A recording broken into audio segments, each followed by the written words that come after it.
Sure that this all goes as planned. So 3, 2, 1, boom. This initial part is I need to set up some RNG. So the whole game is not a backflip simulator, but this first stage very much might as well look like one. I need to make sure that my movement is consistent throughout this entire first stage, and that I kill very specific enemies, like that guy. Alright, got a flame, so we should be on the right path. And then as soon as this guy fires, so back to more backflipping. Backflipping is the second most fast way to get around. You can be very, very slightly faster by using slides or air rolls, which are part of the many myriad movement options in this game. There we go, blue flame, manipulated, and then we should get 2 bombs from these. Boom. And 1 more. Alright. So there we go, there's 1 more manipulation coming up. And now we just hang out. So, that was the first stage. I got it just right. Is just one blue flame and 3 bombs, and that sets me up pretty well for the rest of the game. And if I did it right, I should also get... Oh, no. I should have a reasonable manipulation here where I get to skip getting hit by these turtles. Okay, but I got hit by the first one, so it didn't quite work out. It's still good enough. 2 out of 3.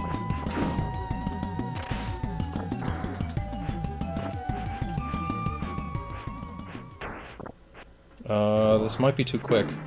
Okay, no, just in time. So, quick kill on this guy. Little bit of note about my moves. You'll see me doing a lot of these tumbles. Tumbles are the kind of forward launches, and they each have a different attack associated with... No. We are not in a good spot. Okay, pulled it off. I messed up the skip there. I was supposed to bounce off the worm right as it came up, but I got out of position. We're still doing okay. I didn't die, and that's the main thing. If I die, I lose the blue flame, which is the what gives me an extra health at the top. Normally you only have 3. You can have up to 2 blue flames, which give you a maximum of 5 HP. And it's very important to get through. I saw in the chat somebody is asking for PBs. My PB is a 1501. The world record currently is a 1443 by Ohon. The key part in this is, well, both clean movement, and there's a couple bosses which are entirely RNG dependent. And it really is a grind to try and get that through, because you need, both of those have a 1 in 4 shot of giving you the pattern that you need. But I was one of the, if not the first runner to pick up this game way back, and developed a lot of the initial strategies. Ohon came along, I want to say in 2015, 2016, and developed a lot of optimizations, like very small optimizations, just a lot of them in a lot of different rooms. I messed up the quick kill here. You're supposed to get 2 of those vertical kicks, and you'll see a lot of the vertical kicks. That is the most powerful move in the game. It does 25 damage on a hit. Just as an example, here are the other tumble moves you can do. You've got dragon, you've got a nice double flip kick, that one already, and a little dragon kick. For the most part, those will not get used. They do between 5 and 7 damage each per hit, but vertical kick, again, 25. Makes right quick work of bosses, so long as you can set up a reasonable visual cue or audio cue and get that set up, like, most bosses are pretty trivial. That extra hit is unfortunate. Okay. I need to take a backup route to grab that flame. Yeah, we'll take the old strats, why not? They're still impressive enough. Okay. This whole stage is one of the harder ones in the game, just because there's so much that has to go just right in order to make it through fast, and keeping all of the movement straight is really tricky. Should have made a note earlier about the bombs. I will try and give you warning when I use them, but they do have a lot of flashing lights, so if you know that you might be seizure prone, try to look away. Sorry that I didn't give prior notice, but we get mini bosses along the way, most of which are still pretty trivial.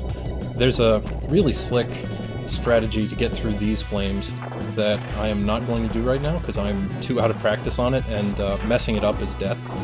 But you basically can land right on the edge and get just the right angle so you can actually kick through them, just slide on through, and that's quite a bit faster.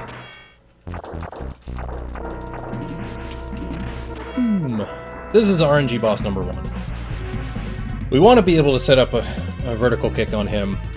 It's probably not going to happen. He has a 1 in 4 shot of dropping his orb, which is the only time, yep, that he is vulnerable. So now he's going to move back to the center, where I would not be able to hit him with that anyways. Okay, maybe on this third rotation we did a freebie. Oh, he gives it to us. I'm sorry. Another bomb. There he goes. So if he had done that the first time, that would have been a quick kill, but still, before the 4th time, where he always opens up, is not awful. Just still would have been an instant reset where this full runs. Stage 3, we get some more exciting and especially difficult parts coming up. This first instance is not bad, but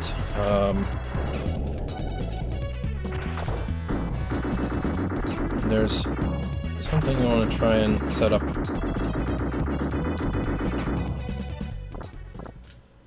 There we go, and I should get the skip. Okay, so I positioned myself just right to move out on.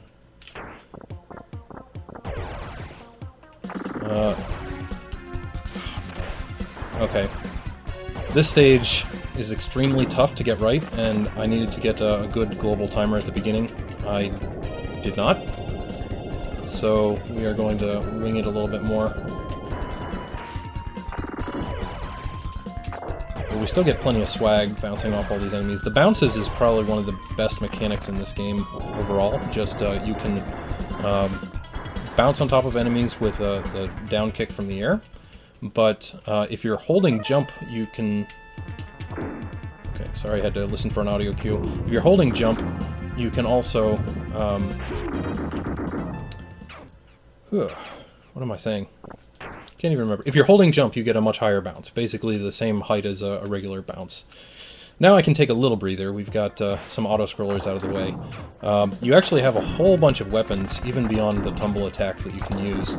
So I've been using pretty much strictly sword so far, but you also have these kunai, you have little grenades, and you've got grappling hook. Grappling hook will have its time to shine. It does the least damage of the rest of them, but it does work as a grappling hook, which is absolutely necessary for some of the tricks coming up. The main thing to note, though, all 3 of the grenade, the kunai, and the sword do the same damage, but the sword has the benefit of being active on the very first frame after you press the button.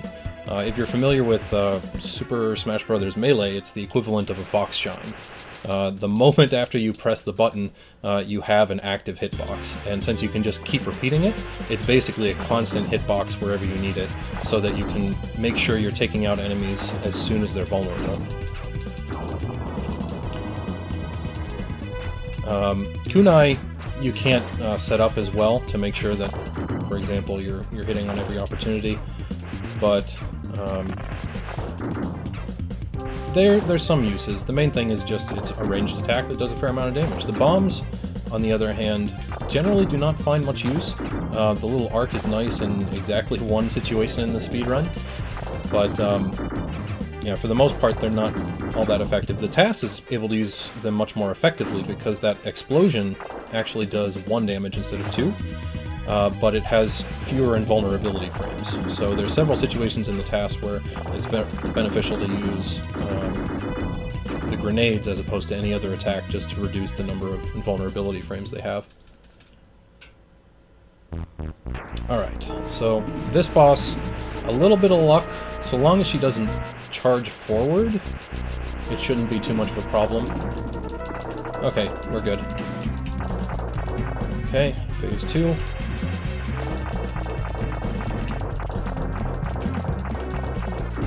Alright, she almost went off the top, which would have been bad. There we go, stage 3 done with. On to the very next one. This is where we have some of my favorite tricks. Not this stage in particular, but the ones that follow. This one's pretty tame, and it really kind of shows the diversity of movement, though. For the most part, you'll see me sliding along, which is the fastest way to go if you can do it essentially frame perfect. Vertical kick. However, you cannot slide up a horizontal or a diagonal surface, so I need to make some concessions there. The air tumble is just as fast as the slide, and it has similar reset needs, though. First taste of grapple hook. Okay. I think that is a required grapple hook, so even if you haven't used it throughout the rest of just going through the game casually, like, you need to use it to get through that sequence. Just reminding you that you can do it. Alright. Another audio cue on this guy.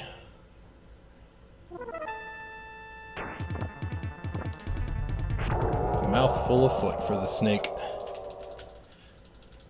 Yeah, mini-bosses just get the short end of the stick a lot. My strat's too good. Too good for them. And this is probably my favorite skip. I was really happy when I found this, because otherwise there's a whole long section of the stage that you have to go through. It's kind of a pain. There we go. The double to finish it out.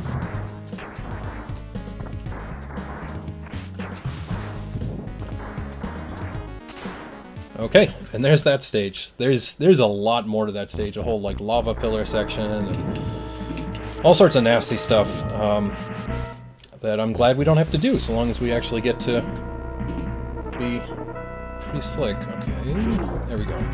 This guy has 4 different forms, and each of them is pretty different. Another bomb coming up in just a moment. Here's a fair warning.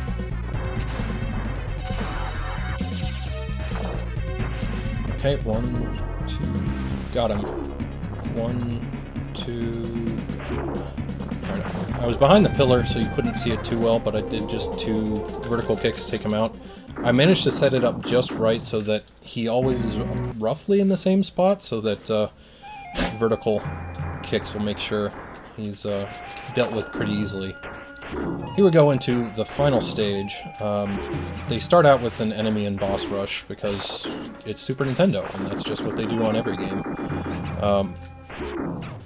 These enemies are just on a timer, so it doesn't really matter how quickly I kill them. I can kind of take my time without being particularly optimized here. This guy, however, I need to set up just a little bit.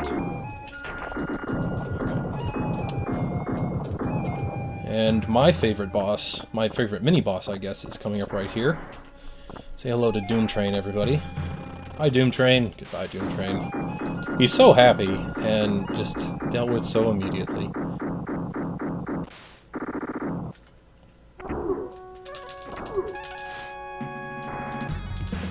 Okay, and that's the last we see of that fellow.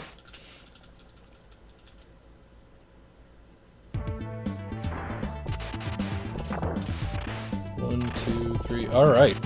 There's another skip. So, like, that's just kind of what shows you the diversity of what bounces can do to really put you in a good situation, because those air tumbles will make you bounce off the walls, and if you get it just right, you can really kind of break open the game, because there was obviously a lot more stage there that I was supposed to go through, but, you know, a couple well-placed bounce and a little bit of clever positioning, you can do pretty well.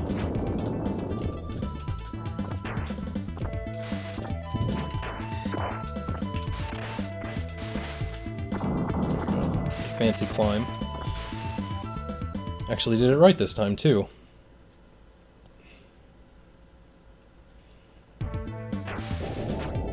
This is the final real stage. There's some challenges here. There's actually a lot of quirks, too. This is about the only stage that it's possible to do a zip.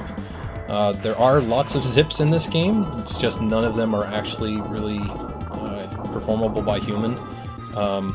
There's a set of requirements that are really obnoxious to try and meet. You can do, I have done it personally on that stage, but again, it's a bit challenging.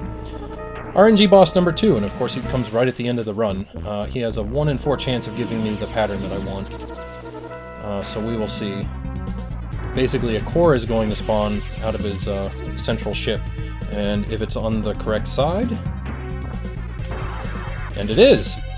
And we got a quick kill. There you go. So that's actually faster than what the task does. That was one of the big improvements that I found. But there you go. That is an excellent kill on that boss. And we head into the final boss.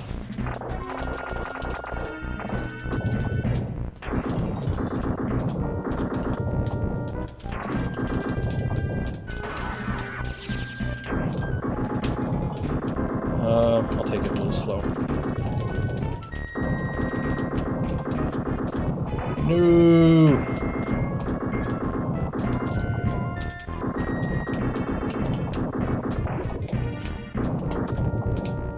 Dang it.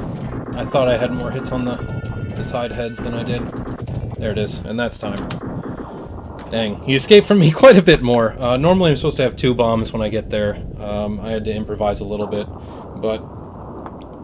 oh well, 16-15, not bad at all. Not bad at all. Oof. So the final sequence here, there is a story kind of behind the scenes. You have to read the manual to get any bit of it, but the ending kind of speaks for itself. He's accomplished his mission, and thus goes to rest.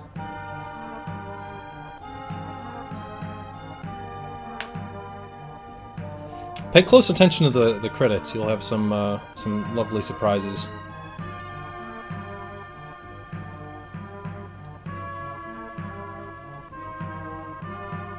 Next up, I have one more game, Skyblazer, which, if this is the second speedrun game that I started up for SNES, Skyblazer is the first, and it's probably the one that I'm most well known for, so we'll get to that in just a minute.